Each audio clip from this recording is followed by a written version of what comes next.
Welcome to the White House.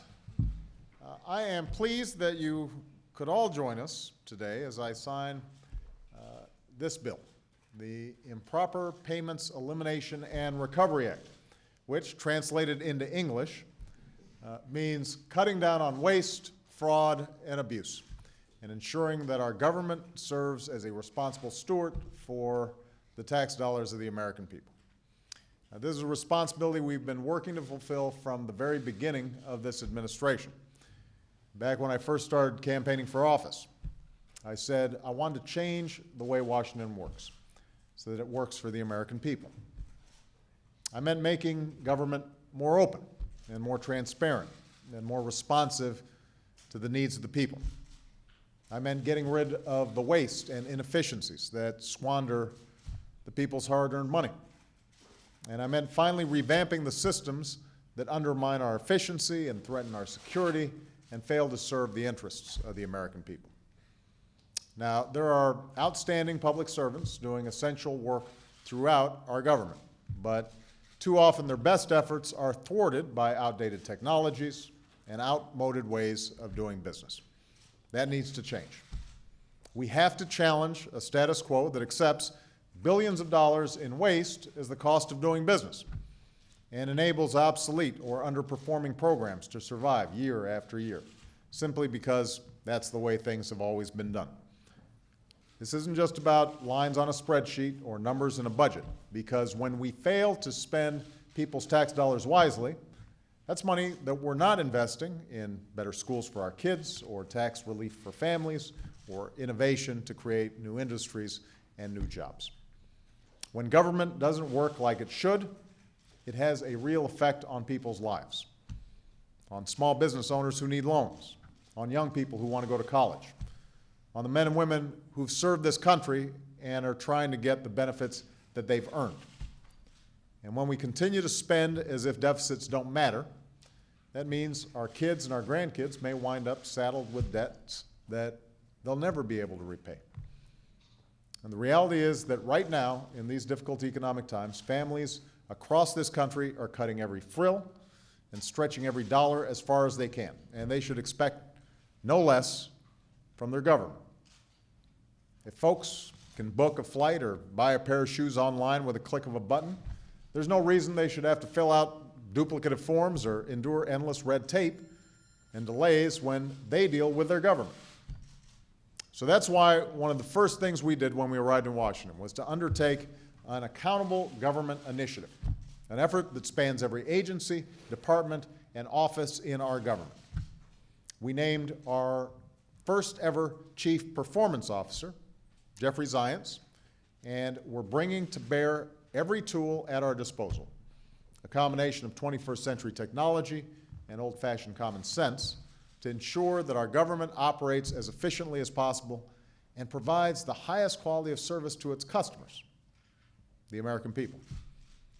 We began by combining, by going through the budget line by line and proposing $20 billion worth of cuts each year by targeting programs that are wasteful, duplicative, or in some cases just plain ridiculous, like the $35 million we're spending for a radio navigation system for ships, since we now have this thing called GPS.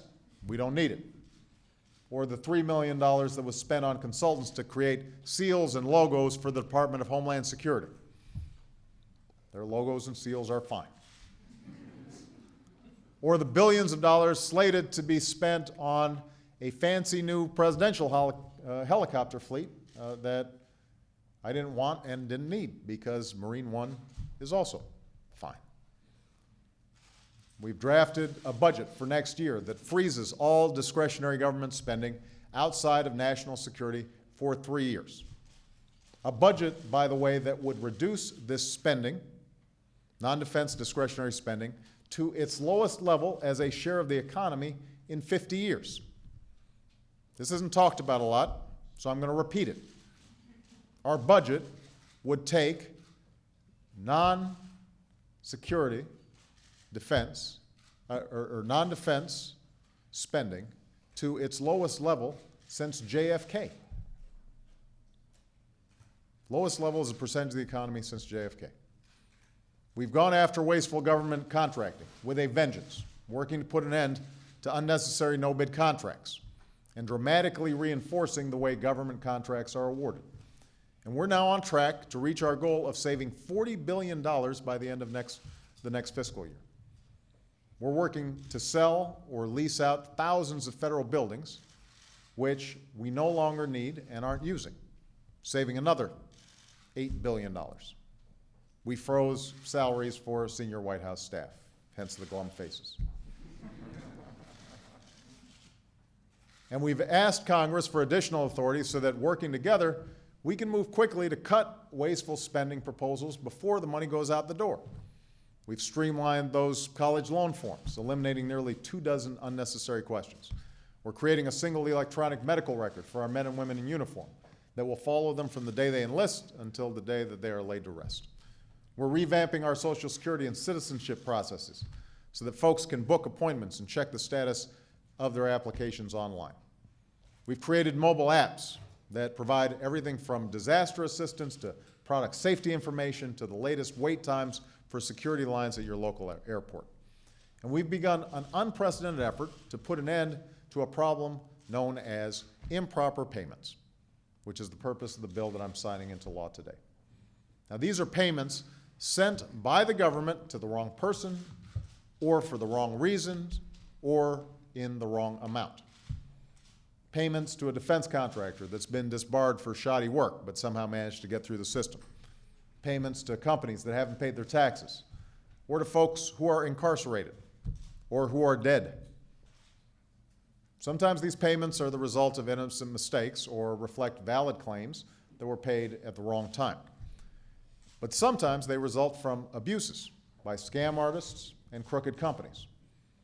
And all told, they added up to $110 billion. I want everybody to understand, just get some perspective on that. That is more than the budgets of the Departments of Education and the Small Business Administration combined. And that's unacceptable. So that's why earlier this year, I directed our federal agencies to launch rigorous audits conducted by auditors who are paid based on how many abuses or errors they uncover. The more they find, the more money they make. So they are highly incentivized. We're also creating a do not pay list, a consolidated database of every individual and company that's ineligible for federal payments. Before checks are mailed, agencies will be required to check this list to make sure that the payment is to the right person in the right amount for the right reason. And with these new tools, the challenge I'm making to my team today is to reduce improper payments by $50 billion between now and 2012. And this goal is fully achievable, due in no small part to some of the great work of the members of Congress standing with me today, particularly Senator Tom Carper and Representative Patrick Murphy, who sponsored the bill I'm about to sign and worked with all the other members of Congress who are here today to get it passed. And I think, by the way, it's worth noting that this bill passed unanimously in both the House and the Senate, a powerful reminder of what we can accomplish when we put partisanship aside and do what's best for the people we serve. So this bill will dramatically expand and intensify our efforts to end improper payments. And going forward, every agency in our government will be required to conduct annual assessments to determine which of their programs are at risk of making improper payments.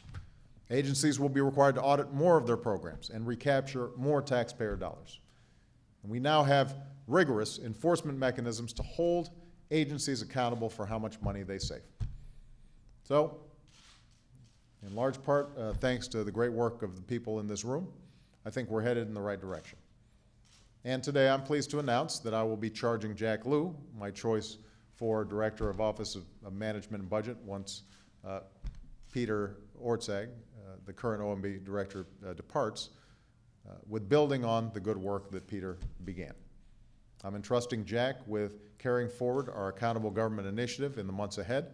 I will be asking him and Jeff to give me regular updates on our progress in cutting waste and making our government more efficient and effective. And as the only OMB director in history to preside over a budget surplus for 3 consecutive years, Jack Lew knows a thing or two about making government work.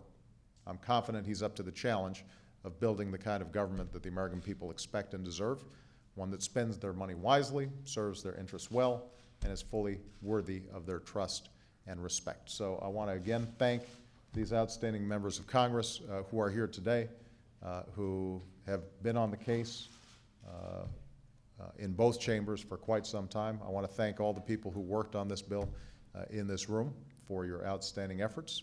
Thank you. God bless you. God bless America, and let me sign this bill.